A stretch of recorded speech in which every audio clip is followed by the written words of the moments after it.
The basement was always the coldest room in the house, but for me, it was the most comfortable because it was the only place that made absolute sense.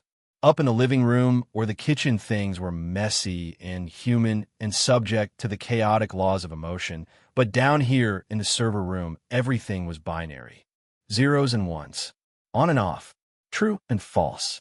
I sat in my ergonomic chair, bathed in the soft blue hum of the rack-mounted servers that I had installed myself 3 years ago when we first bought this place in Oakdale. It was a Saturday in early December, and the Minnesota winter was already howling against the foundation, piling drifts of snow against the basement windows that blocked out the weak afternoon light. I took a sip of lukewarm coffee and adjusted my glasses, staring at the triple monitor setup that acted as the brain of our home. I was not just an engineer by trade, I was an architect of my own environment. I had wired this house to be perfect. The thermostat adjusted itself based on our body temperatures. The blinds opened in rhythm with the circadian cycle. The security system could distinguish between a delivery driver and a stray dog. And today, I was running a routine optimization of the cloud storage protocol. It was supposed to be a mundane task. I was migrating our shared family archives from a local backup to a new encrypted private cloud server I had leased for better redundancy. It was the digital equivalent of cleaning out the attic. I watched the progress bar crawl across the center screen. 98%. The fans on the server rack whirred a little louder, adjusting to the processing load. I rubbed my eyes, tired from staring at the code for too long. Emily was out. She had told me she was showing a property in Edina to a potential buyer, a young couple looking for a starter home. She had been gone since 9 in the morning, and it was now pushing 4 in the afternoon. I did not mind the solitude. In fact, I cherished it. It gave me time to ensure that the infrastructure of our life was sound. That was my way of loving her. I did not write poetry, and I was not great at grand romantic gestures, but I made sure her Wi-Fi never dropped, and her car started remotely on freezing mornings, and her data was never lost. The progress bar hit 100%.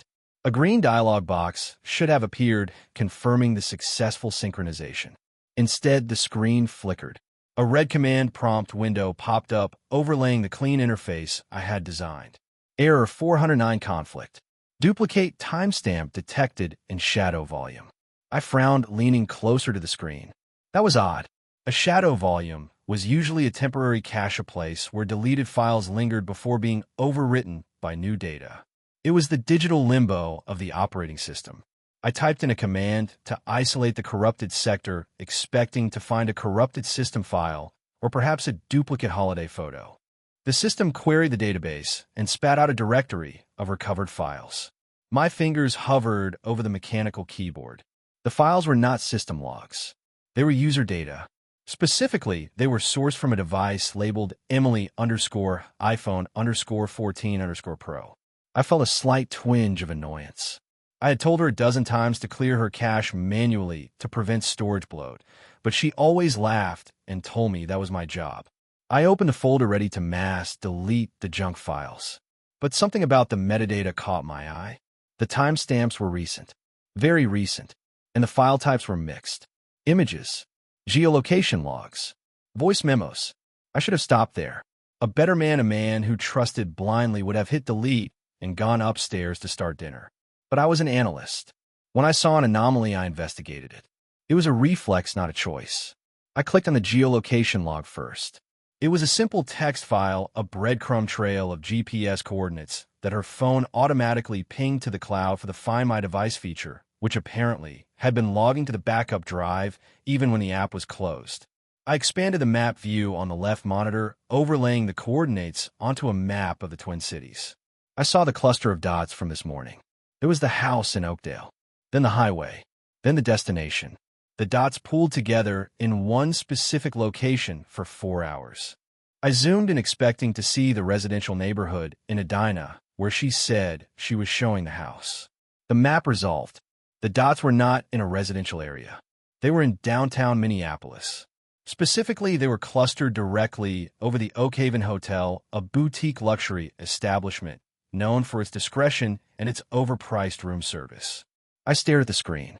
The hum of the servers seemed to drop away, leaving a ringing silence in my ears. I felt a strange disconnect, as if I were looking at someone else's data. Maybe the GPS was drifting. Maybe she had stopped for lunch at the hotel restaurant. That was plausible. Emily liked expensive lunches. She often met clients in high-end lobbies to impress them.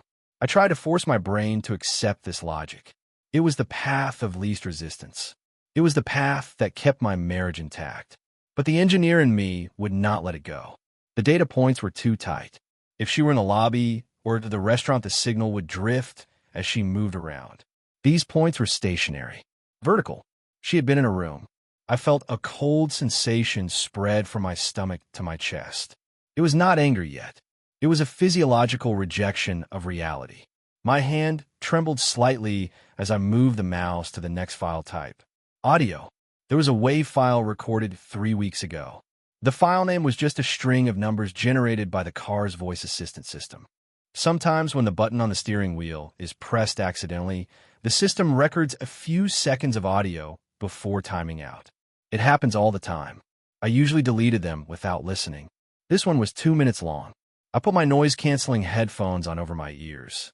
The leather cups created a vacuum, sealing me in with the truth. I pressed play. Static first. The sound of tires on pavement. The background hum of the heater. Then her voice. It was crystal clear. "Oh, stop it, Mark, you were going to make me crash." Her voice was different. It was higher, lighter. It was the voice she used when she had had 2 glasses of wine. It was the voice she used to use with me 5 years ago. A man's voice laughed. It was a deep, confident baritone. I recognized it instantly. Mark Henson. He was a rival realtor. A man I had shaken hands with at the Christmas party last year. A man who wore suits that cost more than my first car and had a smile that never quite reached his eyes. "You drive too slow," the man said. "You are too careful, just like your husband." I stopped breathing. My heart hammered against my ribs like a bird trapped in a cage. I wanted to rip the headphones off, but I was paralyzed. I had to hear it. I had to know the extent of the damage. "David is not careful," Emily said, and her tone shifted. It became dismissive, almost pitying. "He is just boring. He is safe. He is like a utility bill, Mark. You know it has to be paid. You rely on the electricity, but you do not get excited when the envelope arrives." The man laughed again, a cruel, wet sound. "That is harsh. The guy pays for that house you love so much." "He is useful," Emily said. The word hung in the air between my ears. Useful. Not loved. Not cherished. Useful. Like a router. Like a dishwasher. And the house is in my name, too. Once I close these next 3 deals, and with what we have planned, I will not need his safety net anymore. I just need to get through this Christmas without him embarrassing me with his nerdy obsession with lights. God, if he talks about voltage one more time, I might scream. The recording ended with the sound of the car's signal clicking. The silence that followed was heavier than anything I had ever experienced. I sat there in the basement, and I felt something inside me fracture. It was not a clean break. It was a shattering. The image of my wife, the woman I had built this life around, disintegrated. In her place was a stranger who viewed me as a utility, a resource to be mined until it was depleted. I took the headphones off and laid them gently on the desk. My hands were steady now. The shaking had stopped. A strange, icy clarity had washed over me. The shock had burned itself out, leaving behind a cold vacuum of logic. I looked at the screen. The evidence was all there. The hotel visits. The restaurant bills hidden in subfolders. The mockery. She was cheating on me. She was planning to leave me. And she was doing it with a man who represented everything I was not. Flashy, superficial, and morally bankrupt. I heard the rumble of the garage door opening above me. The vibrations traveled down the support beams. She was home. My first instinct was to run upstairs and scream. To throw the monitor at the wall, to play the audio file over the whole house speaker system and watch her face crumble. I wanted to vomit the pain out. I wanted to burn the world down. But then I looked at the calendar on the wall. December 15th, the annual neighborhood Christmas party. The event Emily lived for the night, she cemented her status as the queen of the cul-de-sac, was in 10 days. If I confronted her now, what would happen?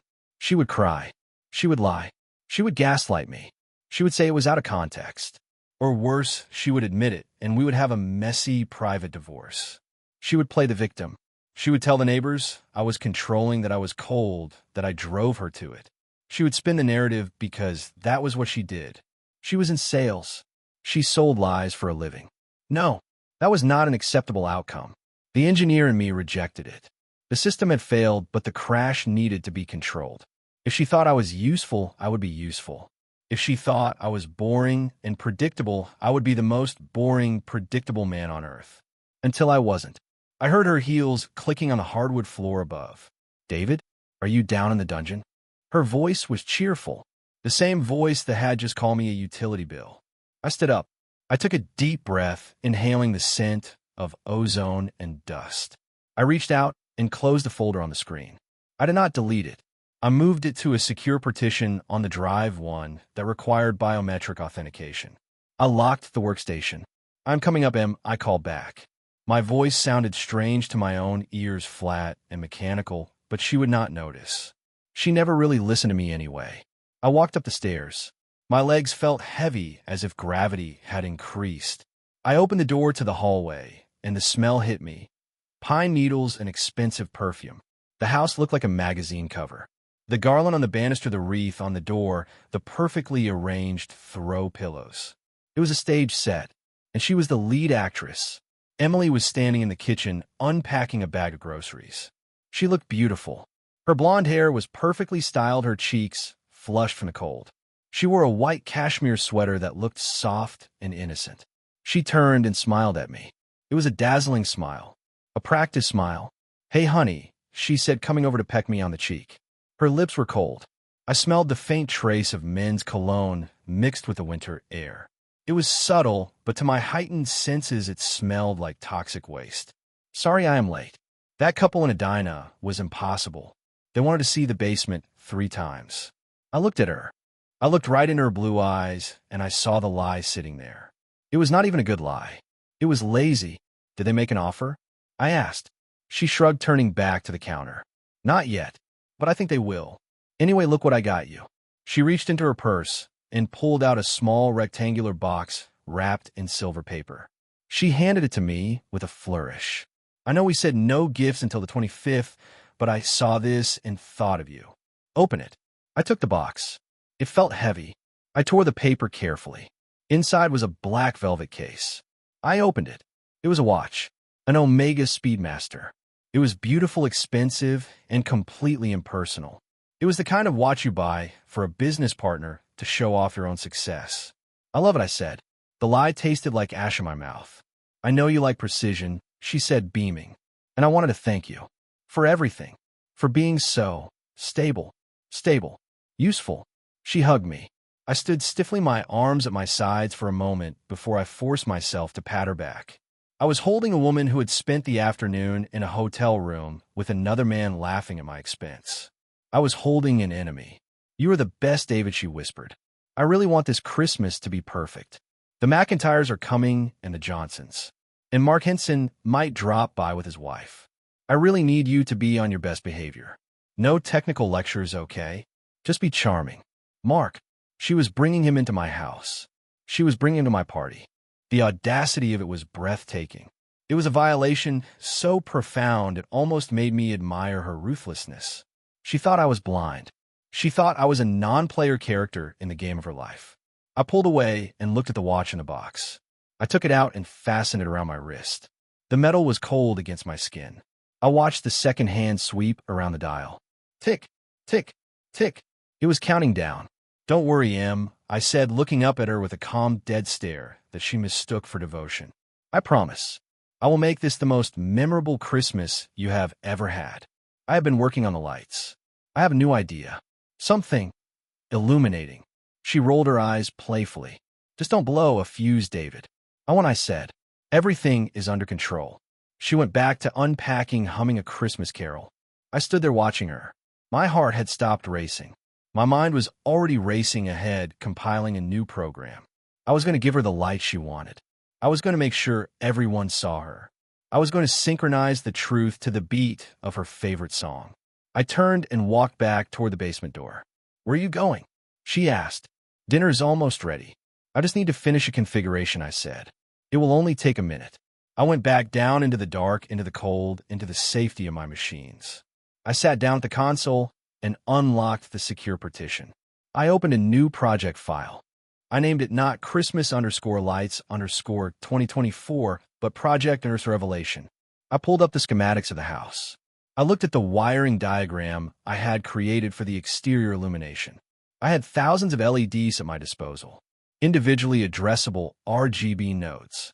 I could make them display any color, any pattern, any image. I began to type. The code flowed out of me faster than ever before.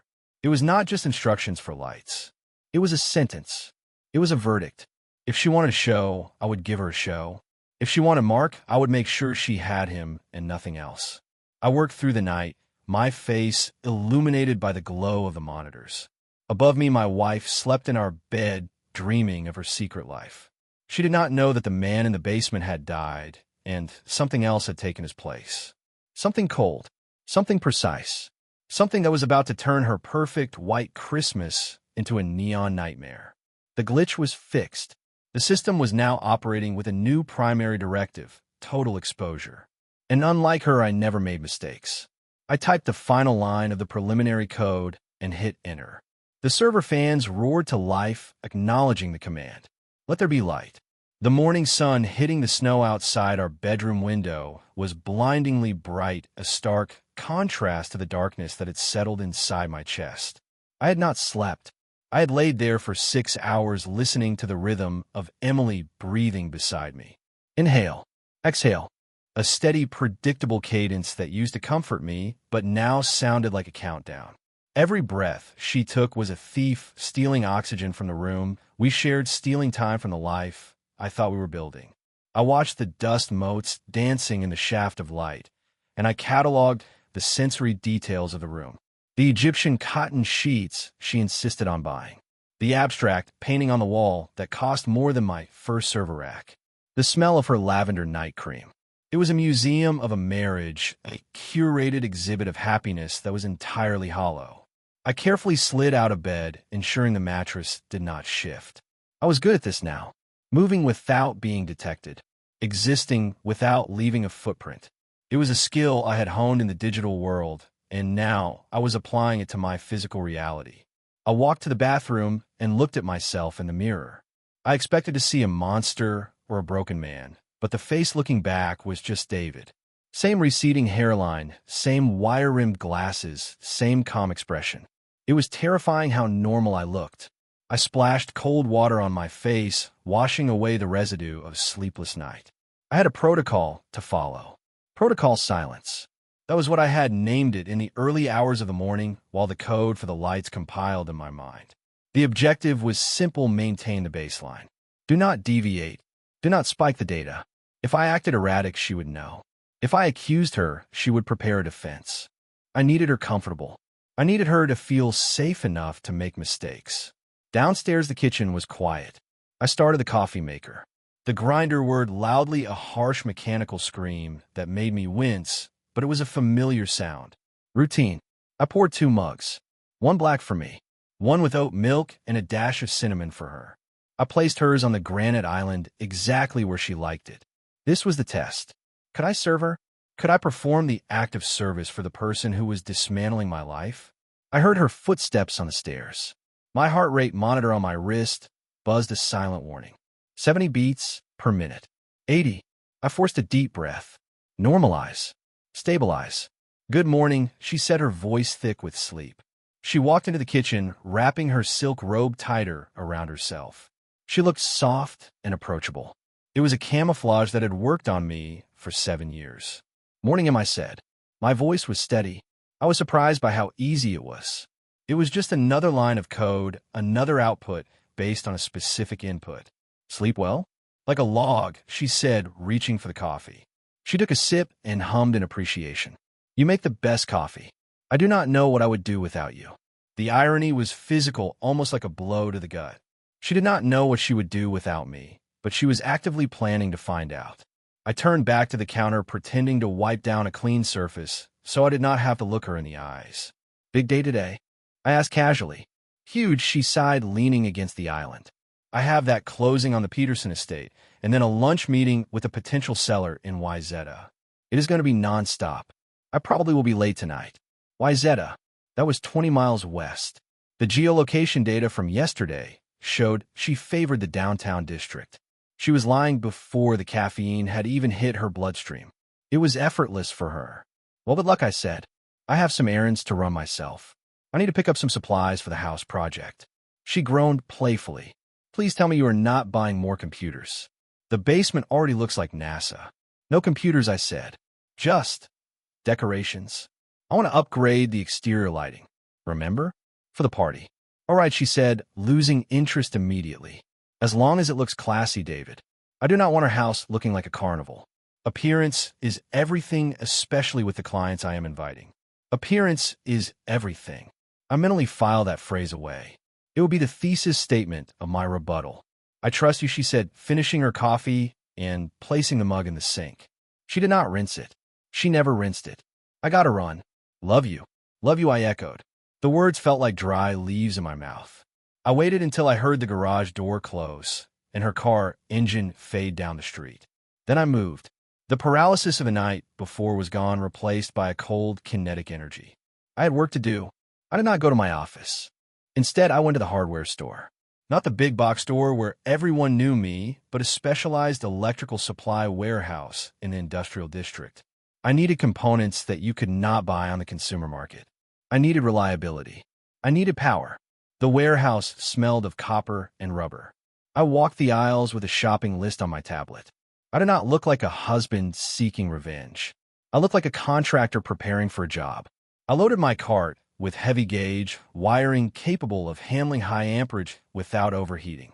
I bought industrial-grade relays, weatherproof junction boxes, and hundreds of feet of extension cabling.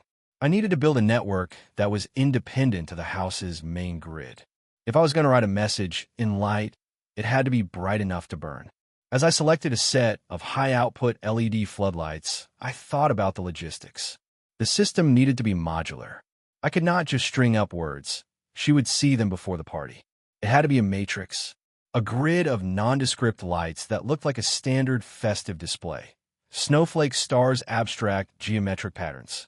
But with the right programming, those innocent shapes would reconfigure. It was steganography hiding a message in plain sight. I would hang the lights in a way that they looked like traditional icicles, but each diode would be individually addressable. When a trigger was pulled, the innocent white sparkles would shift synchronization and color to form the letters. I paid with a credit card from a separate account I had opened years ago for consulting work. A financial firewall. She would not see the transaction notification on her phone. I loaded the trunk of my SUV, the heavy spools of wire thudding against the floor mats. It felt good to do something physical. It grounded me. My next stop was not a store. It was a glass building in downtown St. Paul, the office of Samuel Vance Family Law. I had called him from a car using a burner number generated by my server. He was expensive, discreet, and had a reputation for being a shark in a velvet suit. I sat in the waiting room, flipping through a magazine about golf, a sport I detested. My leg bounced nervously. This was the point of no return. Buying wire was a hobby. Hiring a lawyer was a declaration of war. Mr. Miller? The receptionist gestured toward a heavy oak door. I walked in. Samuel Vance was a small man with sharp eyes and a handshake that felt like a vice grip. He gestured for me to sit. You were brief on the phone, Mr. Miller, he said, leaning back in his leather chair. You said you have a situation involving a prenuptial agreement and a significant discrepancy in asset contribution. I nodded. I pulled a folder from my briefcase. I had spent the morning printing documents. Financial statements, the mortgage deed, and the logs, the geolocation data, the transcript of the audio recording. I had sanitized them, removed the technical headers to make them readable for a layman. My wife is having an affair, I said. My voice was clinical. I was reporting a bug in the software. I have proof. Vance raised an eyebrow, but did not look surprised. In his line of work, love was just a contract that people broke. He opened the folder and leafed through the pages. He paused at the financial summary. You paid the down payment on the Oakdale property, he stated. Before the marriage. Yes, 100%. It was an inheritance from my grandfather. And the mortgage payments? Split 60-40.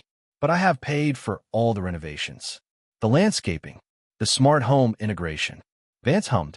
He pulled out a copy of our prenuptial agreement, which I had provided. He scanned the text, his finger tracing the lines. Here is the interesting part, Mr. Miller. Minnesota is a no-fault divorce state generally.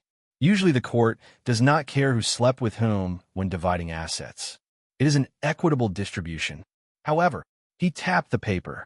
Your prenup has a specific clause regarding reputational damage and professional interference. It was likely included because of your wife's profession. Real estate agents are very protective of their image.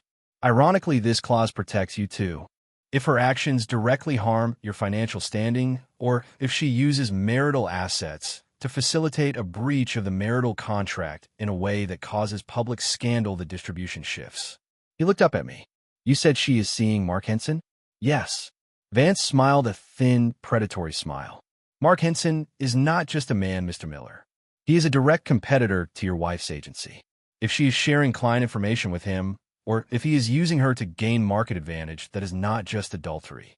That is corporate espionage using marital resources. That is a breach of fiduciary duty to her own household. I sat up straighter. I had not thought of that. I saw the emotional betrayal, but Vance saw the transaction. If you can prove that she is compromising her career and by extension your shared financial future for this man, you can invoke the clause. You could keep the house. You could keep your savings. She would be left with her commission checks and her regrets. But what? I asked. You need proof that goes beyond a hotel room visit, Vance said. You need to prove the professional betrayal. You need to prove she is leaking business to him. I nodded slowly. I can get that, I said. If it is digital, it exists. I can find it. Good, Vance said, closing the folder. But Mr. Miller, be careful. Do not let her know you know. If she senses you're making a move, she will hide the evidence. She will play the victim. You need to be a statue until you are ready to drop the hammer. I left the office with a new directive. The lights were for my soul, but the data was for my future. I drove home, my mind racing. I needed to see her communications, not just her location. I needed to see her work emails. When I got home, the house was empty. I unloaded the supplies into the garage, hiding the industrial components in a locked cabinet I used for hazardous materials like paint thinner. I brought the innocuous-looking LED strings into the living room. I set up a workstation on the dining table. Soldering iron. Laptop. Wire strippers. It looked like a messy, enthusiastic hobby project. Perfect cover. I spent the next 3 hours building the custom controllers. I used Arduino microcontrollers, essentially tiny computers that could send complex instructions to the lights. I programmed them to connect to my secure server, not the house Wi-Fi. I created a hidden network, a ghost frequency that only I could control. Around 6 in the evening, I heard the front door unlock. I did not jump. I did not scramble. I stayed hunched over a circuit board, soldering a connection. The smell of melting rosin filled the room. Ugh, it smells like burning plastic in here, Emily announced as she walked in. She looked tired. Her makeup was slightly smudged. Just soldering, I said without looking up. Making sure the connections are waterproof. How was the closing? She sighed, dropping her purse on the sofa. It fell through. The buyers got cold feet at the last minute. Can you believe that? Wasted my whole afternoon. I paused. Closing fell through. I typed a mental note. Check the county property records. See if that property was listed as pending under Mark Henson's agency. That is too bad, I said, keeping my tone mild. Maybe they will come back. Doubt it, she said. She walked over to the table and looked at the mess of wires. This looks complicated, David. Are you sure you're not going overboard? It is just Christmas lights. It is not just lights, Em, I said, looking at her. It is about precision. You want to impress the neighbors, right? You want the McIntyres to be jealous? She laughed, a short bark of sound. Well, it is true. Sheila McIntyre thinks her wreath is God's gift to the suburb. If you can outshine her, I will forgive the mess. She reached out and picked up my laptop. Hey, can I just check my email real quick? My phone is dead, and I need to send a follow-up to the seller. Time stopped. My laptop was open. The coding window for the lights was active, but minimized in the taskbar was the folder. The investigation folder. And behind that, the browser window with Samuel Vance's website. My heart hammered a frantic rhythm against my ribs. If she minimized the code window, she would see it all. The game would be over before it started. I stood up. It was a jerk reaction too fast. Wait, I said. She froze, looking at me with confusion. What? Don't touch that, I said, my voice sharper than I intended. She recoiled, slightly offended. Excuse me? I forced a smile, a painful stretching of facial muscles. I mean, the code is compiling. If you click anything right now, it might crash the whole sequence. I have been working on this script for 4 hours. Please let it finish. She looked at the screen, which was scrolling lines of meaningless text. A dummy process I kept running for exactly this reason. She looked back at me. Her eyes narrowed slightly. You are so weird about your toys, David, she said. Fine. I will go get my charger. She dropped the laptop back onto the table. It clattered slightly. She turned and walked upstairs. I exhaled a breath I didn't know I was holding. My hands were shaking. That was too close. Careless. I was getting arrogant, thinking I was safe in my own home. I sat down and immediately encrypted the laptop's hard drive. From now on, nothing would be accessible without a fingerprint and a 20-character password.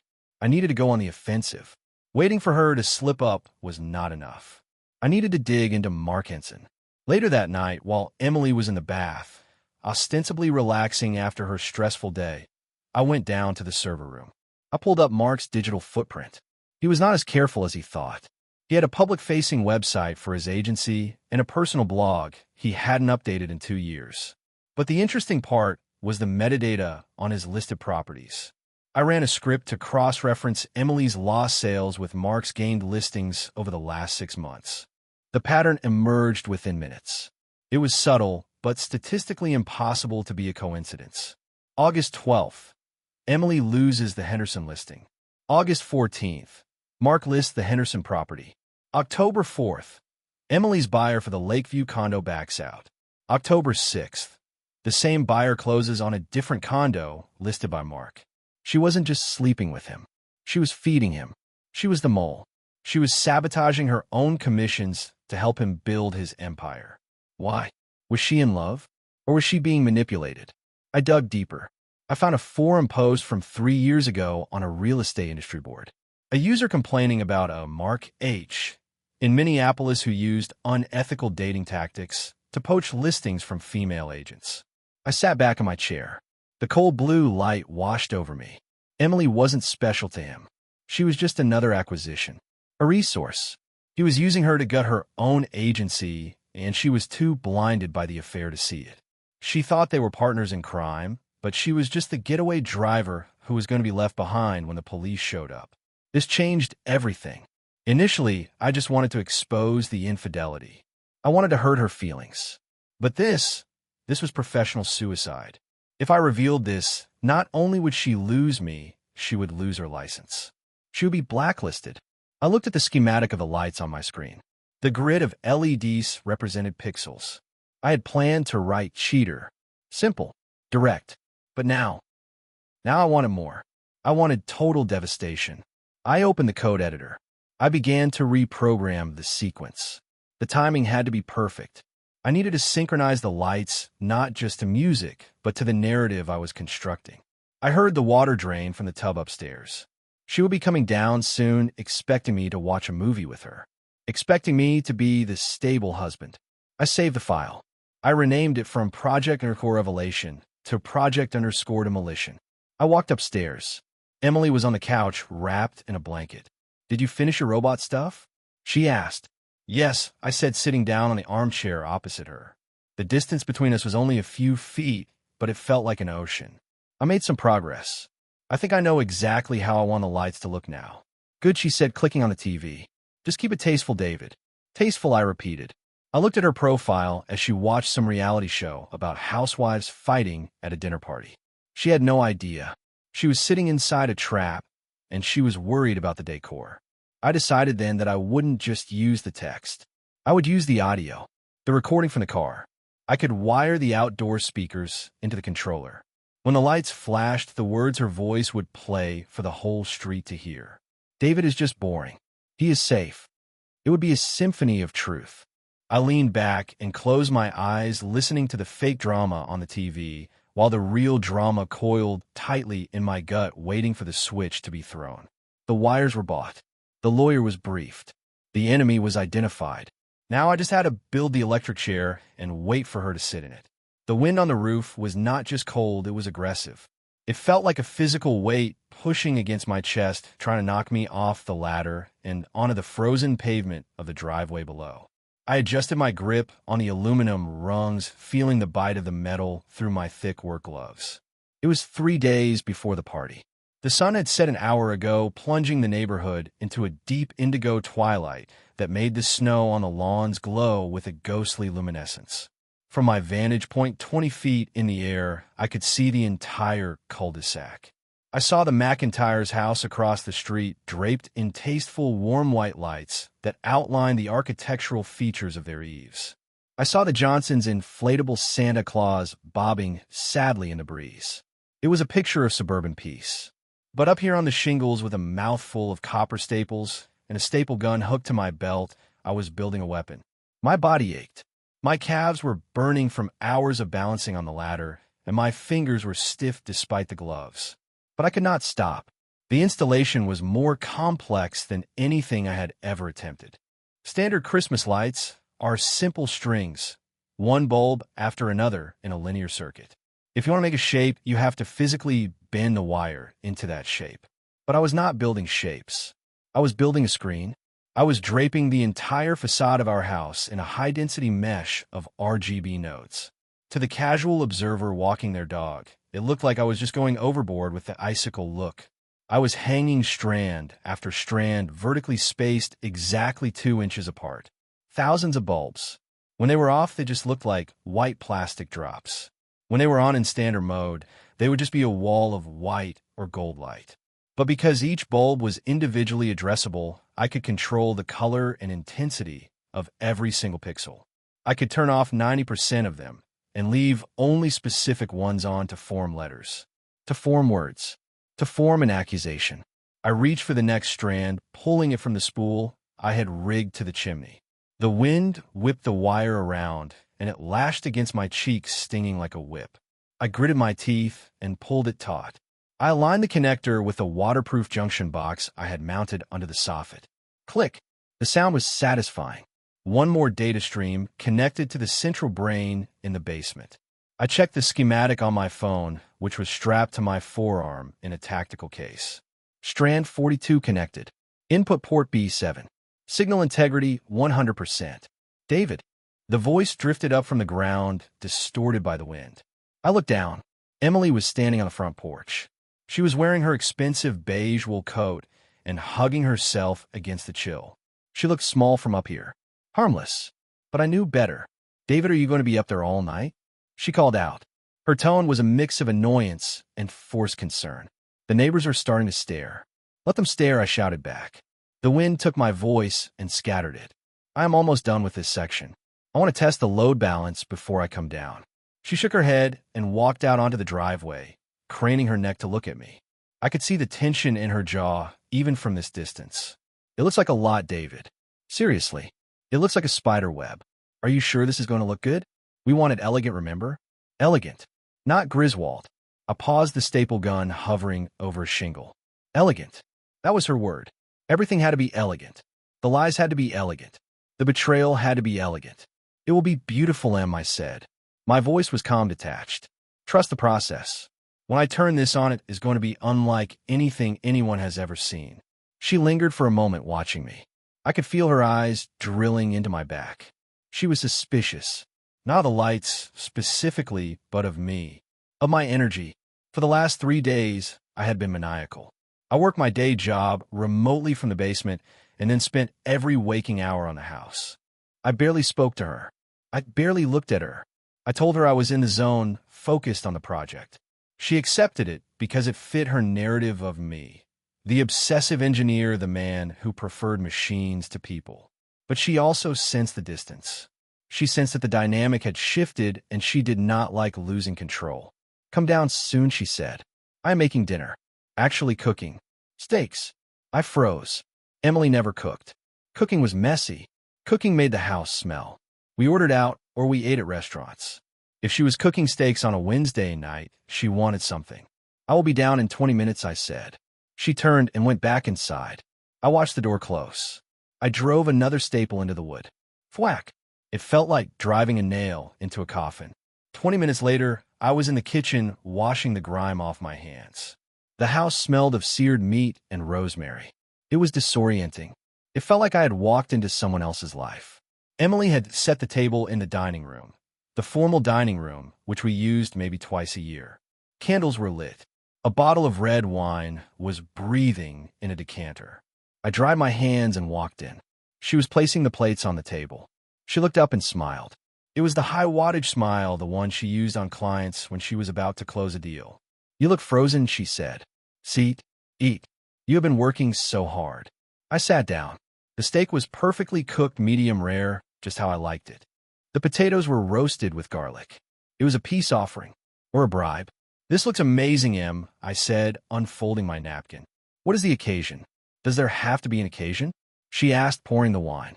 "Can't I just make a nice dinner for my husband who is working his tail off to make our house look perfect?" She sat across from me. She took a sip of wine and watched me eat. I cut a piece of steak and chewed it slowly. It tasted like ash because I knew it was bought with deception. So she started casually swirling her glass. "I was talking to Mark today. About the market." My hand tightened on the fork. I forced it to relax. "Oh," I asked. "How is business?" "Is shifting," she said. "Rates are fluctuating. But Mark thinks there is a window right now. A really unique opportunity. There is a commercial development opening up near the river. High risk, but massive reward. He is getting a group of investors together to buy in early before the public listing. Here it comes. The pitch." She leaned forward, her eyes sparkling. "Not with love, but with greed. He said he could get us in David. But we have to move fast. Like by Friday." Friday, the day of the party. I took a sip of water. "How much?" I asked. 50,000, she said. I almost laughed. $50,000. That was exactly the amount in our joint savings account. The safety net I had built over 5 years of bonuses and overtime. She wanted to drain it and hand it to her lover so they could, what? Run away with it? Or was it actually a legitimate investment that they would use to build their future nest egg while leaving me with the empty shell of a marriage? "That is a lot of money, Em," I said, keeping my voice neutral. "We were saving that for the renovation. Or a rainy day." "I know," she said, quickly reaching across the table to touch my hand. Her fingers were warm. I wanted to recoil, but I let her touch me. I let her think she still had the connection. "But David, this is the rainy day. I mean, this is the sun breaking through. Mark says the return could be triple in 2 years. Triple. Think about it. We could pay off the mortgage. We could travel. We could finally go to Italy. Italy. We had talked about Italy on our honeymoon. It was our dream. Now, she was using our dream to sell me on her betrayal. It was so transparent it was insulting. "I do not know," I said, feigning hesitation. "You know I am conservative with money. High risk is not usually my thing." "I know," she said softly. "I know you like to be safe. And I love that about you. Really, you are my rock. But sometimes you have to leap. And I have a good feeling about this. I really do." She looked at me with those wide, pleading eyes. It was a performance. An Oscar-worthy performance. If I did not have the audio file of her mocking me stored on a hard drive 10 feet below us, I might have believed her. I took a bite of potato. I chewed. I swallowed. "Send me the details," I said. She smiled, but I saw the flicker of frustration. She wanted a yes now. "Actually," she said, reaching under the table and pulling out a sleek leather folder. "I have the prospectus here, and the transfer authorization. Mark dropped it off earlier. Since the deadline is Friday, we would need to sign tonight to get the wire transfer initiated by tomorrow morning." She slid the folder across the table. It sat between the candles like a landmine. I wiped my mouth with a napkin. I opened the folder. The documents were professional. Henson and Partners Investment Group. The numbers were aggressive. The projections were optimistic. And there at the bottom was the line for co-signer. If I signed this, she would take the money. If I refused, she would fight me. She would get angry.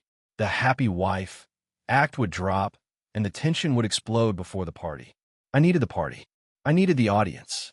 I needed the stage. I looked at the document. I looked at her. "You really trust him?" I asked. She didn't blink. Explicitly.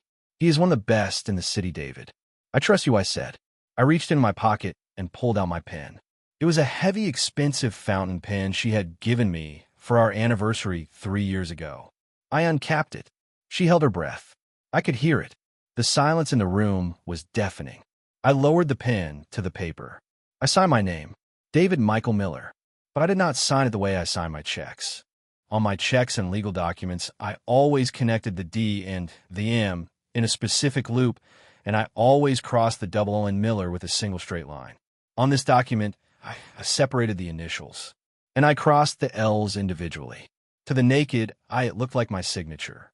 But to a bank fraud algorithm or a forensic handwriting analyst, it was a forgery. It was a subtle signal of duress or invalidity. More importantly, I knew something she did not. The joint account she wanted to drain? I had visited the bank yesterday morning physically. I had placed a temporary freeze on all outgoing wire transfers over $1,000 pending a secondary verbal confirmation code that only I knew.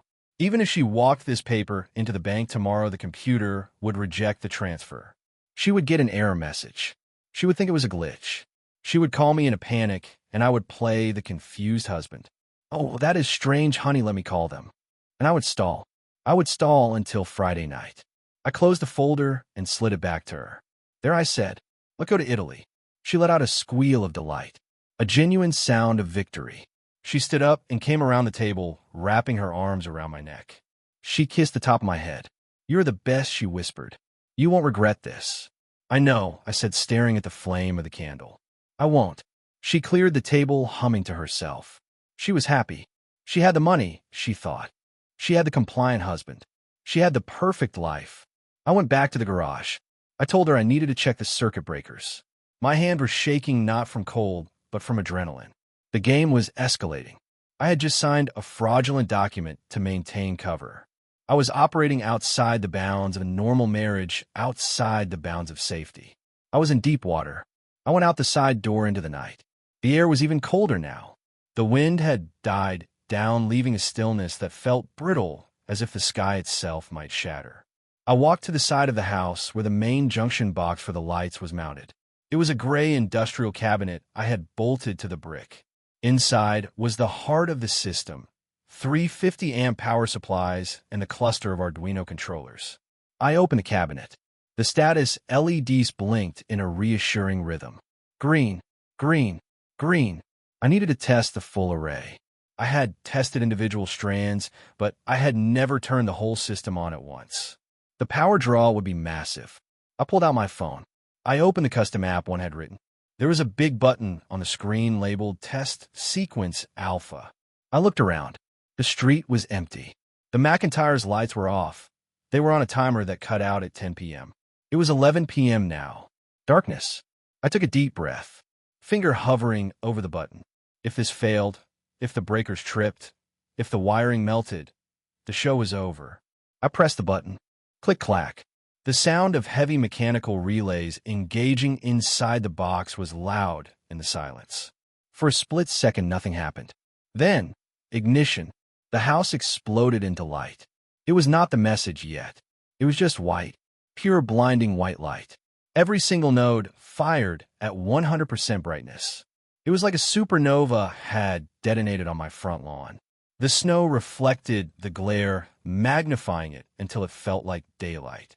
The shadows of the trees were cast stark and black against the street. It was magnificent. It was terrifying. Then, pop, a sound like a gunshot. Then darkness. Absolute crushing darkness. I smelled it instantly. The sharp, acrid tang of ozone. Burning plastic. Panic. Cold, icy panic seized my throat. I scrambled to the box. I yanked the emergency disconnect switch. My flashlight beam danced frantically over the components. Smoke was curling up from one of the secondary power supplies. No, Isa. I touched the casing. It was hot. Too hot. I had overloaded the circuit. The amperage calculation was off. Or there was a short somewhere in the thousands of connections up on the roof. I heard a window slide open above me. "David?" Emily's voice. "What was that noise? Did something explode?" "Just a fuse." I shouted up, trying to keep the tremor out of my voice. "Go back to sleep." "A fuse?" It sounded like a cannon. "It is fine. I am handling it." I heard her grumble and closed the window. I stood there in the dark, breathing hard. Smoke was still wisping out of the box. This was a disaster. If I had fried the main controller, I was dead in the water. I needed to diagnose this. Now. But before I could even pull out my multimeter, I saw it. Blue and red lights reflecting off the snow at the end of the street. Silent approach. No sighting. A police cruiser? No. A fire marshal vehicle. An SUV with a city emblem on the door. It rolled slowly down the street and pulled up right in front of my driveway. My stomach dropped. The neighbors must have called. The flash of light followed by the loud pop. They thought a transformer had blown or the house was on fire. The door of the SUV opened. A man stepped out. He was big, wearing a heavy turnout coat with reflective stripes. He held a large flashlight. I recognized him. It was Jim Kowalski. He was the district fire inspector, and he was a client of Emily's. She had sold him his house 3 years ago. They were Facebook friends. David? Jim called out, shining the light in my face. I shielded my eyes. Jim. Hey, everything okay here? We got a call from Mrs. Gable next door. Said she saw a flash and heard a bang. Thought you guys might have a gas leak or something. No gas, I said, walking down the driveway to intercept him. Just Christmas lights. Jim lowered the light and looked at the dark house. Then he looked at the massive bundles of wire running along the side of the garage. He whistled low. That is a lot of copper, David. Where are you running? A stadium? Just a hobby project, I said, forcing a chuckle. I think I undersized a breaker. It popped loud. Sorry about the noise. Jim didn't smile. He walked past me toward the junction box. He was a professional. He smelled smoke. I smelled burning, David. It is just a capacitor, I said, stepping in front of him. I isolated it. It is safe. Jim stopped. He looked at me. He looked at the box. You know I have a check, right? If you are running unpermitted electrical work, that is a fire hazard. I have to shut you down. Especially with the load, you must be pulling to pop a breaker that loud. He moved to step around me. If he opened that box, he would see the custom boards. He would see the complexity. He would see that this wasn't just decorations. He might not understand the code, but he would know this wasn't normal. And he would tell Emily, your husband has a supercomputer wired to the gutters. Jim, I said, lowering my voice. Look, it is not unpermitted. I am using standard 12-volt low voltage for the exterior. It is safer than the stuff you buy at Target. The pop was a clumsy mistake. I crossed a line while testing. I am an engineer, Jim. You know that. I know what I'm doing. Jim studied my face. He was weighing his duty against the social awkwardness. He liked Emily. He thought I was a decent guy. Volt. He asked. Yes. All DC power. No risk of arc flash. No risk of structural fire. He shone his light up at the roof. He saw the grid. That is a hell of a lot of wire for 12 volt, he muttered. It is for the data, I said. They're smart pixels. He sighed. He looked tired. It was late. He didn't want to write a report. If I get another call, David, if I see one spark, I am rolling a truck and we are ripping it all down. You understand? Crystal clear, I said. He nodded. Tell Emily I said hi. And tell her to stop trying to sell my brother a condo he can't afford. He laughed dryly and turned back to his truck. I watched him drive away. My knees felt like water. I leaned against the cold brick of the garage and exhaled a plume of white steam. That was too close. I turned back to the box. I had to fix this. I had to find a short, and I had to do it tonight. I could not risk another test during the day. I spent the next 6 hours in the freezing dark. I traced every wire. I checked every crimp. I found the problem at 3 a.m. It wasn't the load. It was a single faulty manufacturing defect in one of the Chinese-made power supplies. A solder bridge inside the unit had caused the arc. I replaced the unit with a spare. I rewired the safety grounds. I installed a secondary fast-blow fuse system that would cut power silently if it happened again. By 5 a.m., I was done. I was frozen to the bone. My hands were raw red claws. But the system was stable. I ran a low-power diagnostic. A soft hum. The lights on the test board turned green. I looked up at the dark facade of my house. The matrix was sleeping, waiting. I went inside. The house was warm. I walked past the dining room where the empty wine bottle still sat on the table. I walked past the folder with the sign lie inside it. I climbed the stairs. I crept into the bedroom. Emily was asleep. She was sprawled out, taking up most of the bed. She looked peaceful. She thought she had one. She thought the money was coming. She thought the husband was tamed. I lay down on my side of the bed. I did not sleep. I stared at the ceiling. Friday was coming. The investment, money wouldn't transfer. She would find out tomorrow. She would call me. I would have to act. I would have to delay. Oh, the bank needs a verbal confirmation? I am in meetings all day. I will call them at lunch. Oh, I called them. They said it takes 24 hours to clear security. Oh, don't worry, Em. It will be there Monday. I would spin her in circles. I would keep her dizzy until the guests arrived. I closed my eyes and visualized the code. I visualized the moment. The music, the lights. The voltage in the wires outside was nothing compared to the voltage building up inside this room. We were sitting on a powder keg, and I had just lit the fuse. The sky on the morning of the party was a slate of unbroken gray, a heavy lid pressed tight against the horizon of Oakdale. It was the kind of sky that promised snow thick and silent before midnight. I stood in front of the full-length mirror in the master bedroom, adjusting my tie. It was a deep crimson silk, a shade that Emily had picked out for me 2 years ago. She said it made me look assertive. Today it felt less like a fashion statement and more like a warning label. I smoothed the fabric of my suit jacket. It was charcoal wool tailored to fit perfectly. I looked like the model husband. I looked like the successful engineer. I looked like a man who had everything under control. And for the first time in my life, that was actually true. I was not just living in this house, I was operating it. Every circuit, every wire, every line of code was primed and waiting for my command. Downstairs, the house was vibrating with kinetic energy. The caterers had arrived an hour ago. I could hear the clatter of trays and the murmur of professional voices in the kitchen. Emily was directing them like a general on a battlefield. Her voice drifted up through the vents, sharp and commanding. No, the shrimp tartlets go on the silver platter, not the ceramic. And move the bar station 2 feet to the left. It is blocking the flow to the living room. I checked my phone. 10 a.m. The banking app notification I had been expecting for the last 12 hours had not appeared on her phone yet because she had been too busy with the party prep. But it was coming. The investment transfer I had supposedly authorized was destined to fail. The freeze I had placed on the account was absolute. I walked downstairs. The transformation of our home was impressive. The living room was a landscape of festive elegance. The tree was a 12-foot balsam fir adorned with hundreds of glass ornaments that shimmered in the ambient light. Garlands of fresh pine draped the banisters, filling the air with a scent that was sharp and clean, masking the underlying tension. "David, there you are," Emily exclaimed as I entered the kitchen. She was wearing a silk blouse and trousers, hair pinned up in a style that looked effortless, but had likely taken an hour to perfect. She looked frantic but beautiful. "Can you please check the sound system? The playlist keeps skipping. And make sure the driveway is salted. The last thing we need is a lawsuit because Sheila McIntyre slipped on ice." "I will handle it, Em," I said, calm as a frozen lake. She paused, looking at me. She seemed to register my calmness, and for a second it unsettled her. She was vibrating at a high frequency, and my stillness was a dissonance. Did you check on the transfer?" she asked, lowering her voice so the caterers wouldn't hear. "I checked the app this morning, and the balance hasn't moved. Mark is expecting the confirmation number by noon." Here it was. The first hurdle. I nodded, looking her straight in the eye.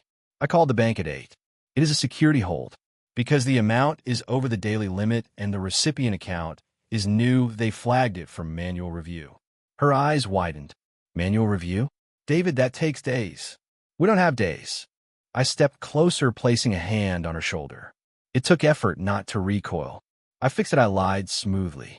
"I spoke to the branch manager. I verified my identity. He said they are processing it, but because it is a Friday, it might not reflect on the dashboard until Monday morning. But the funds are earmarked. It is done." I told him to send a letter of intent if needed. She searched my face for any sign of deception. But I was an engineer. I dealt in facts, and I delivered this lie with the weight of fact. "Monday?" she whispered. "Mark is going to be nervous." "Tell him to relax," I said. "The money is his. The bank is just being a bank. Bureaucracy. You know how it is." She exhaled a long, shaky breath, and the tension in her shoulders dropped an inch. Okay, Monday is fine. As long as it is done. It is done," I assured her. In a way, it was the most honest thing I had said all week. It was done, just not the way she thought. The day blurred into a montage of logistics. I salted the driveway, scattering the crystals like seeds. I adjusted the playlist, ensuring the background jazz was at the perfect volume to allow conversation but fill the silence. I checked the lighting rig outside. The control box was locked. The status light was a solid green. The system was armed. By 6 p.m., the sun had vanished and the streetlights were humming. The first cars began to arrive. This was the part one hated most. The performance. I stood by the door, next to Emily playing the role of the gracious host. "Welcome. So glad you could make it." Coats were taken. Drinks were poured. The house filled with a murmur of 40 people. These were our neighbors, our acquaintances, Emily's clients. They were the people whose validation Emily craved like oxygen. Sheila McIntyre walked in wearing a coat that looked like it was made of polar bear fur. "David," she boomed, kissing the air near my cheek. "I saw you on the roof all week. What is this big surprise? You have been acting like a mad scientist." "Just a little festive spirit, Sheila," I said, smiling. "You'll see. Later." Emily squeezed my arm. Her grip was tight. "Don't build it up too much," she hissed under her breath. "If it is just blinking lights, they're going to be disappointed." I did not answer. Then he arrived. The doorbell rang at 7:15. I opened it. Mark Henson stood on the porch. He was taller than me. He was wearing a navy suit that cost more than my first car. He had that perfect windswept hair and a smile that looked like it had been focus grouped for maximum appeal. He held a bottle of wine in one hand. "David," he said, his voice booming. "Good to see you, man." He extended his hand. I looked at it. For a split second, I imagined slamming the heavy oak door on his fingers. I imagined the crunch of bone. But that was primitive. My revenge was digital. Clean. I took his hand. His grip was firm, aggressive. He was testing me, establishing dominance in the doorway of my own home. "Mark," I said. "Come in." "Emily is in the living room." "Thanks," he said, stepping past me. He didn't wipe his shoes. He walked onto the hardwood, leaving a faint wet print of melting snow. It was a small disrespect, but it screamed volumes. I watched him walk into the crowd. I watched the way the room seemed to gravitate toward him. He was charismatic. I had to give him that. He was a salesman. He spotted Emily across the room. Her face lit up. It was a reaction she couldn't control, a micro-expression of relief and desire. She made her way to him, weaving through the guests. I stood by the stairs watching. I was invisible. I was the husband, the provider, the background noise. I saw them touch. It was subtle. Mark handed her a glass of wine, and his fingers lingered on her hand for a second too long. Then he leaned in and whispered something in her ear. She laughed. It was that high tinkling laugh I had heard on the recording. I checked my watch. 7:30. The reveal was scheduled for 8 o'clock. 30 minutes. I needed a drink. I went to the bar and poured myself a scotch. Neat. I took a sip, letting the burn ground me. "Everything okay, Miller?" I turned. It was Jim Kowalski, the fire inspector. He was out of uniform, wearing a festive sweater that looked ridiculous on his bulky frame. He was holding a beer. "Jim," I said, "glad you came." "I'm off duty," he grunted quietly. "But I took a look at your rig on the way in. You still running that custom setup?" I nodded. "Is safe, Jim." I triple-checked the load calculations. Jim took a swig of beer. "I hope so. For your sake. Emily seems wired.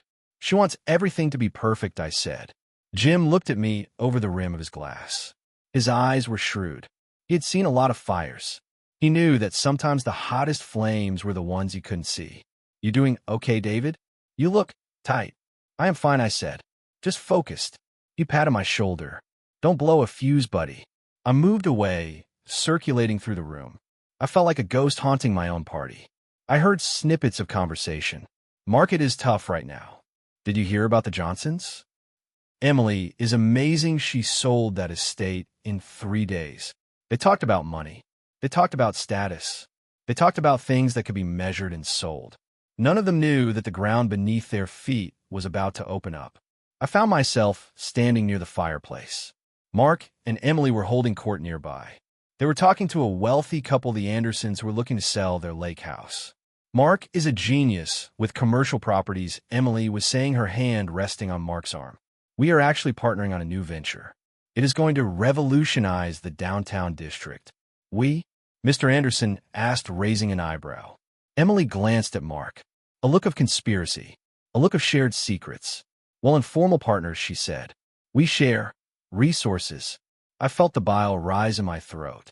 Resources. That was me. I was the resource. Mark laughed. Emily is too modest. She is the brains. I am just a muscle. He looked around the room, and his eyes landed on me. He didn't look away. He smirked, a tiny, almost imperceptible lift of the corner of his mouth. It was a look that said, I am eating your food, drinking your wine, and taking your wife, and you are thanking me for it. That look sealed his fate. If I had any hesitation, any last-minute flicker of mercy, it died right there in the warmth of the fireplace. I checked my phone. 7:55, it was time. I walked to the center of the room. I picked up a spoon and tapped it against my glass. The crystal rang out sharp and clear, cutting through the chatter. Ting, ting, ting, the room quieted down. Heads turned. Emily looked at me, her eyes widening slightly. This wasn't in the script. I wasn't supposed to make a speech. Everyone, I said, my voice steady, projecting to the back of the room. If I could have your attention for a moment. Silence fell. 40 people staring at me. First, I want to thank you all for coming, I said. Emily has worked incredibly hard to make this night perfect. A round of polite applause. Emily smiled a tight, practiced smile, but her eyes were darting around nervously. As many of you know, I'm not much for parties, I continued. I am an engineer. I like things that are predictable, logical. But Emily likes to shine. I looked at her. She was standing next to Mark. They were not touching now, but the magnetic pull between them was palpable. She wanted this house to be a beacon, I said, to show everyone what we have built, and I wanted to give her that. I've been working on a special project for the last few weeks, a lighting display that I think illuminates the truth of who we are. I saw Mark shift his weight. He looked bored, checking his watch. So if you would all do me the honor, I said, gesturing to the front door. Please grab your coats and join me on the front lawn. I have a little show for you. There was a murmur of intrigue. Oh, I love Christmas lights. Sheila shouted. Come on, let's go see what David built. The crowd began to move. They shuffled toward the foyer, laughing, chatting, pulling on coats and scarves. Emily hurried over to me. She grabbed my arm hard. Her nails dug into my suit jacket. What are you doing? She hissed. You said no speeches. It is just the lights, Em, I said, looking down at her. You wanted to impress them, right? This will impress them. She looked at me, searching for the man she thought she knew. The boring man. The safe man. It better be good, she whispered. Don't embarrass me, David. I said. She let go and followed the guests out. I was the last one to leave. I walked to the hallway table where my tablet was sitting. I picked it up. I unlocked the screen. The interface was simple. A black background with a single red button labeled Execute Sequence. I put on my coat. I stepped out into the night. The cold was shocking, instantly numbing my face. The snow had started to fall, light dusting that sparkled in the streetlights. The guests were gathered on the driveway, and the sidewalk a huddled mass of expensive wool and fur. They were looking at the house. Currently, the house was dark. I had killed the standard timer. The facade was a black void against the night sky. Where are the lights? Someone called out. Is this a power outage? Mark joked loudly. Did you forget to pay the bill, David? Laughter. Polite, cruel laughter. I stood at the back of the crowd, near the garage. I held the tablet in my hand. I looked at Emily. She was standing front and center, shivering slightly, her breath puffing out in white clouds. She was looking back at me, waiting. I tapped the screen. The sequence began. It didn't start with lights. It started with sound. I had wired the outdoor audio system into the matrix. 4 high-fidelity landscape speakers hidden in the bushes. The first notes of Carol of the Bells rang out, but not the traditional version. I had chosen a version that was heavy, orchestral, almost gothic. The cellos dug in deep, resonating in the chest. Dum-dum-dum-dum. Dum-dum-dum-dum. The crowd went silent, listening. The music built tension. It was dramatic. Then the first lights appeared. Soft white sparkles on the roofline. Innocent. Beautiful. Like falling snow. Ooh, the crowd exhaled. Then the beat dropped. The entire house erupted. But not in white. Red. A deep blood-red crimson that washed over the snow and turned the faces of the guests into masks. The intensity was blinding. The industrial LEDs were pushing maximum lumens. The music accelerated. The lights pulsed in time. Flash, flash, flash, and then the matrix engaged. The individual nodes on the facade, the ones I had painstakingly stapled in a grid for 3 days, began to form shapes. First it was a heart, a giant broken heart in the center of the house. Then the heart shattered, and then the text began to scroll. It was massive. The letters were 5 feet tall, running across the second-story siding. Honesty, the word, pulsed 3 times. Loyalty pulsed 3 times. Reality, the crowd, was confused. They thought it was some kind of avant-garde art piece. What does it mean? I heard Sheila ask. Then the music cut out. Abruptly, total silence. The lights went dark. For 3 seconds, there was nothing but the wind. Then the audio file played. It was amplified, crisp, loud enough to be heard 3 houses down. David is not careful. He is just boring. He is safe. He is like a utility bill, Mark. Emily's voice. Unmistakable. The crowd gasped. It was a collective, sharp intake of breath. Emily froze. I saw her hand fly to her mouth. The audio continued. I just need to get through this Christmas. Once I close these deals, I will not need his safety net anymore. Mark's voice laughed. That cruel, wet laugh. That is harsh. The guy pays for that house. He is useful, Emily's voice said. The silence that followed the recording was heavier than the snow. It was a vacuum. No one moved. No one breathed. They were paralyzed by the sheer rawness of the violation. Then the lights came back on. Full power. The text scrolled again. Faster now. Urgent. Emily plus Mark equals deceit, and then the arrow. I had rigged a specific cluster of lights on the lawn itself, hidden in the snow. They flared to life. A giant blinking arrow pointing directly to where Emily and Mark were standing. The spotlight was on them. Literally. I had engaged a floodlight mounted on the eaves programmed to track that specific coordinate. They were bathed in a harsh interrogator's white light while the rest of the world was red. Mark shielded his eyes, blinded. Emily stood there exposed, stripped of her armor, her secrets plastered across the very facade she was so proud of. I walked forward. The crowd parted from me. They moved away from me like I was radioactive, but they also moved away from Emily. They created a circle, a gladiatorial ring in the snow. I stopped 10 feet away from her. The music started again, softly. Ais lo mor fu piano outro. David, Emily whispered. Her voice was trembling so hard it was barely audible. David turned off. Please. I looked at her. I looked at the house. The word betrayal was fading in and out on the garage door. I looked at Mark. He wasn't smiling anymore. He looked like a rat trapped in a corner. He was looking at the neighbors scanning for phones. He knew his career was bleeding out on the driveway. I think it is tasteful, I said, my voice carrying in the cold air. It is illuminating. Isn't that what you wanted? To be the center of attention? David, you are crazy, Mark stammered, trying to regain some footing. This is harassment. I will sue you. I looked at him calmly. Sue me, I said. But first you might want to call your wife. I sent her a copy of the audio file 5 minutes ago. And the geolocation logs. Mark went pale. The color drained from his face so fast he looked like a corpse. He fumbled for his phone, his hand shaking. I turned back to Emily. She was crying now. Not the pretty crying she did in movies. Ugly crying. Mascara running down her face, ruining the perfect makeup. Why? She sobbed. Why would you do this? Because I'm useful, I said. I tapped the tablet one last time. The lights shifted. The red faded. The text disappeared. The house went dark for a second. Then it lit up in a standard warm, white, steady glow. The classic, elegant look she had wanted. It looked beautiful. It looked like the perfect home. But the illusion was gone. Everyone knew what was underneath the siding now. Get out, I said softly. Emily blinked. What? Get out of my house, I said. Take your business partner and get off my property. David, you can't. The guests are leaving, I said. And they were. The neighbors were shuffling away, murmuring, heads down. They didn't want to be part of the wreckage. They were fleeing the scene of the accident. Sheila McIntyre looked back, once her face a mask of pity and horror. Then she hurried away.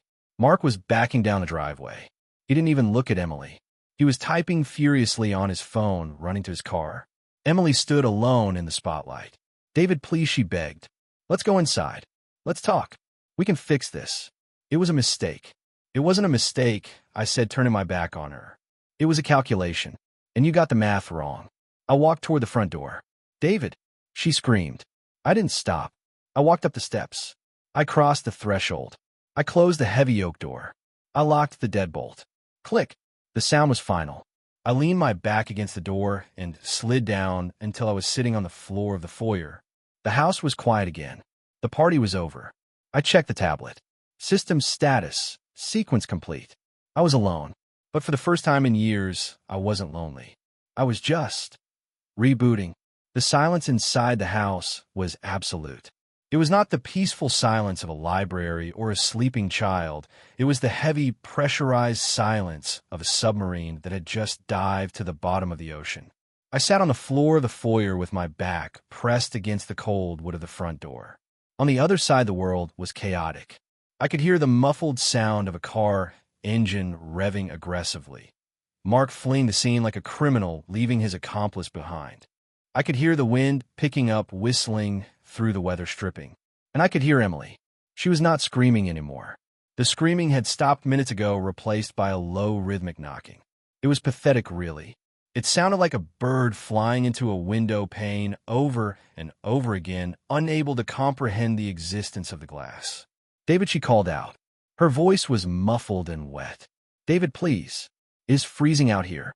Just let me get my coat. Just let me get my keys. I did not answer. I looked at the tablet in my lap. I accessed the security camera feed. The image was crisp in high-definition night vision. I saw her standing on the porch hugging herself. Her expensive dress was thin, completely unsuited for the Minnesota winter. Snow was accumulating on her shoulders. She looked small. The grandiosity of the queen of real estate had evaporated, leaving only a shivering woman who had miscalculated the variables of her life. I tapped a command on the screen. Unlock garage side door. I waited 10 seconds. Then I spoke into the intercom system, my voice projecting clearly to the porch speakers. The garage is open, I said calmly. Your car is inside. The keys are in the ignition. Go. She looked up at the camera. Her mascara was smeared into black streaks down her cheeks.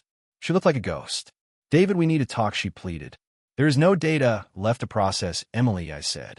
The garage door will lock automatically in 2 minutes. I watched on the screen as the realization hit her. The door behind me was not going to open. The fortress was sealed. She turned and ran, stumbling in her heels toward the side of the house. I watched her enter the garage. I watched her get into her luxury SUV, the one I paid the lease on. I saw the brake lights flare red as she started the engine. The garage door opened. She backed out into the snowy night, skidding slightly on the ice. She didn't look back. She drove away into the darkness, chasing the tail lights of the man who had already abandoned her. I tapped the screen again. System secure. The garage door rolled down. The deadbolts engaged. The alarm system armed itself. I was alone. I stood up. My legs felt stiff. The adrenaline that had sustained me for the last week was draining away, leaving behind a profound exhaustion. I walked into the living room. It was a ruin of abandoned festivities. Half-empty wine glasses sat on coasters. A plate of shrimp tartlets remained untouched on the coffee table. The Christmas tree twinkled, merrily oblivious to the human wreckage around it. It felt like walking through the set of a play after the actors had gone home. I went to the kitchen and poured the rest of the expensive wine down the sink. I didn't want it. I drank a glass of tap water. Then I went upstairs. I didn't go to the master bedroom. I went to the guest room. The room was sterile clean and free of memories. I lay down on the bed, still in my suit. I stared at the ceiling fan. I thought I would cry or feel a surge of anger, but I felt nothing. It was just a quiet hum. The system had crashed, and now I was in safe mode. The next morning, I woke up to a digital firestorm. I sat in the kitchen with a mug of black coffee and opened my laptop. The local community Facebook page, usually reserved for complaints about dog walkers and solicitations for plumbers, was exploding.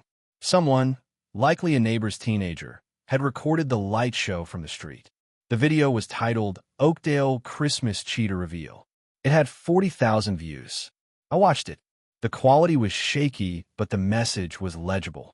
The giant red letters "Deceit" burned across the screen. The audio of Emily's voice was clear. The comment section was a battlefield.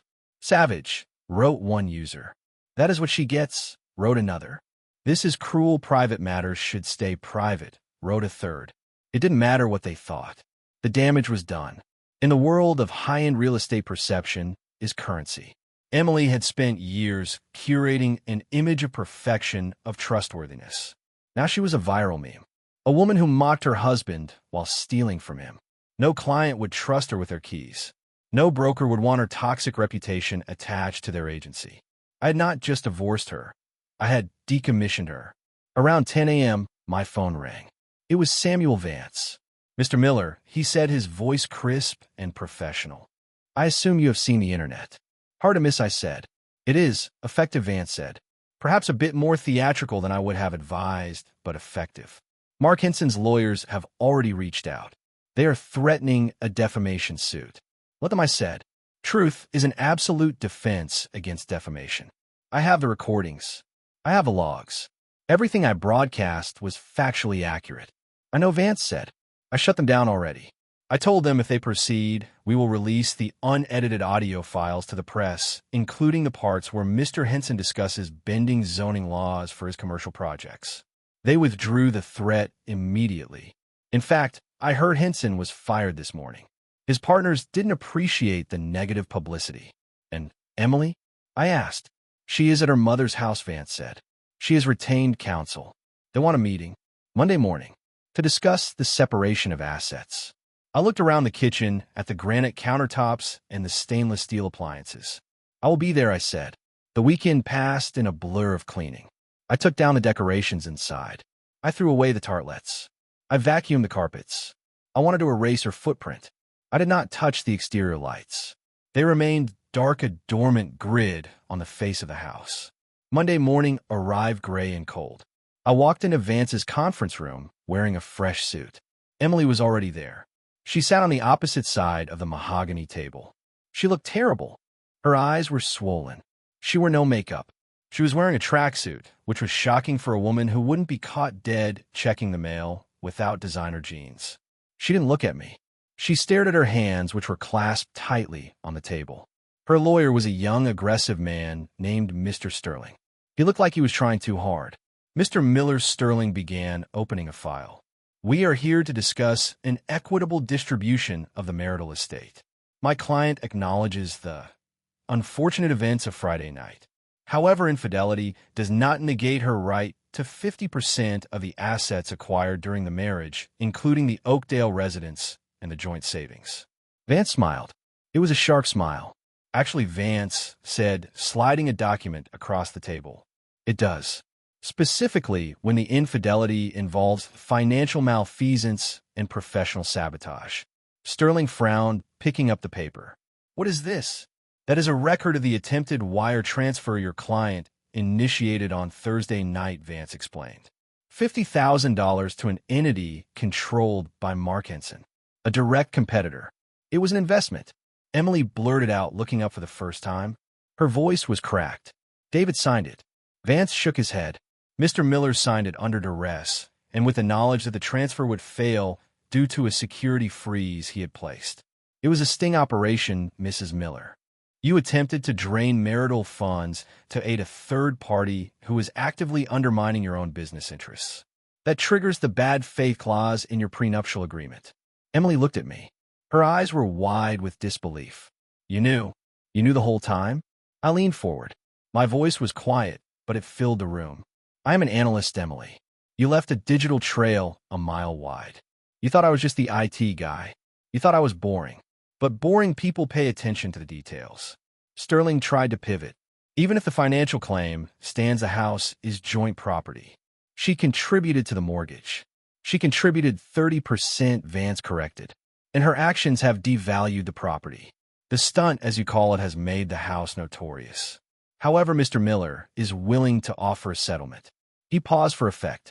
"He keeps the house. He keeps his retirement accounts. Mrs. Miller keeps her car, which he will pay off, and her personal effects.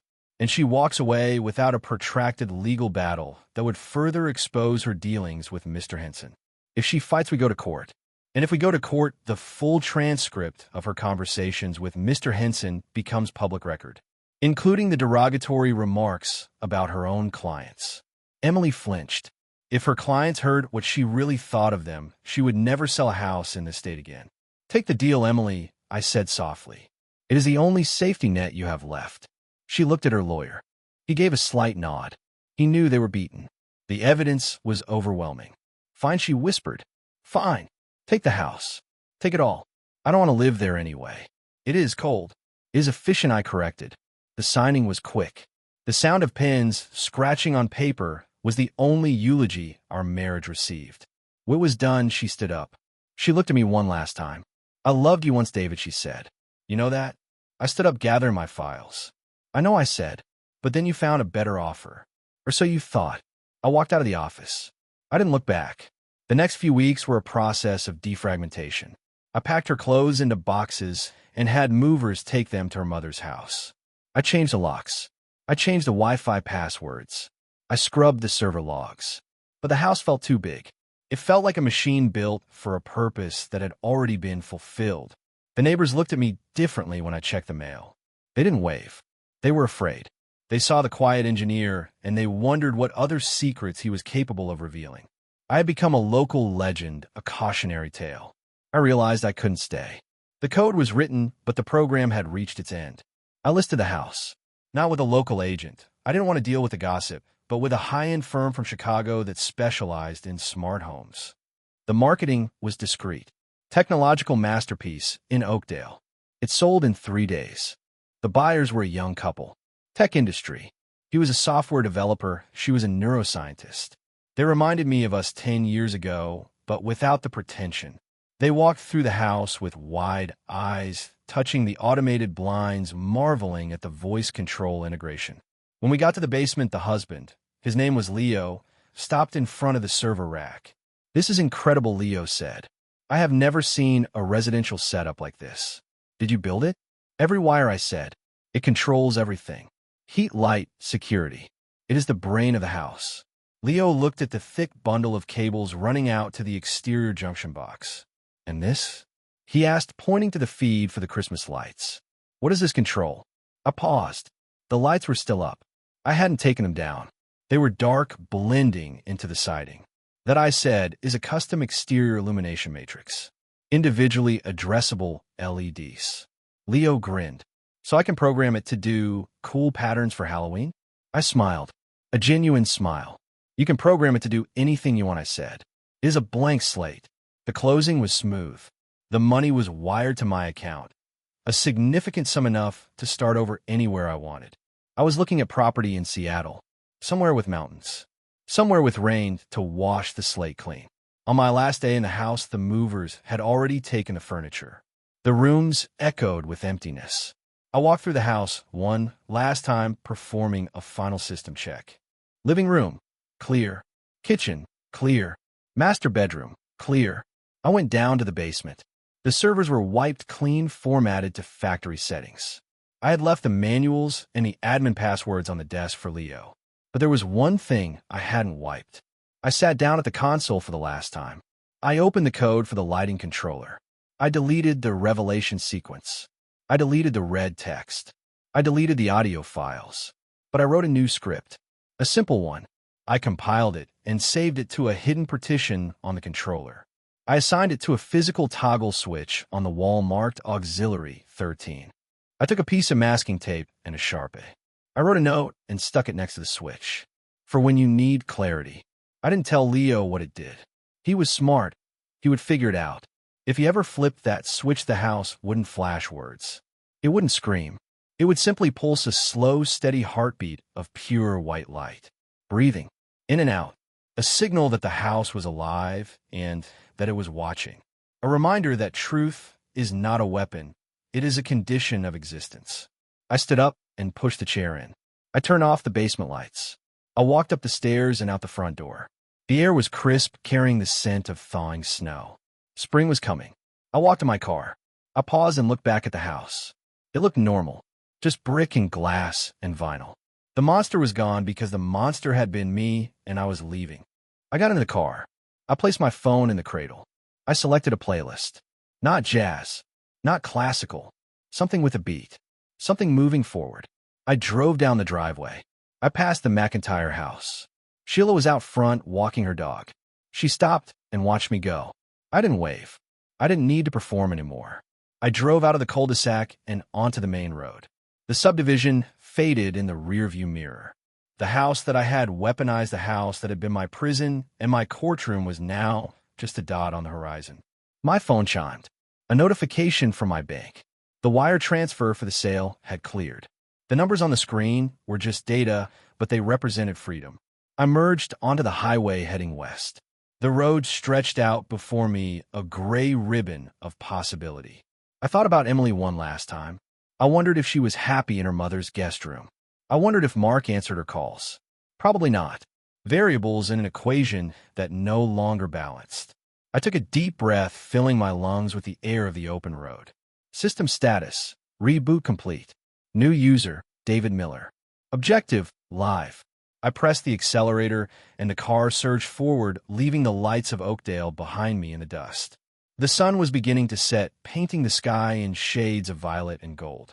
It was real light, unfiltered, unprogrammed. It was beautiful,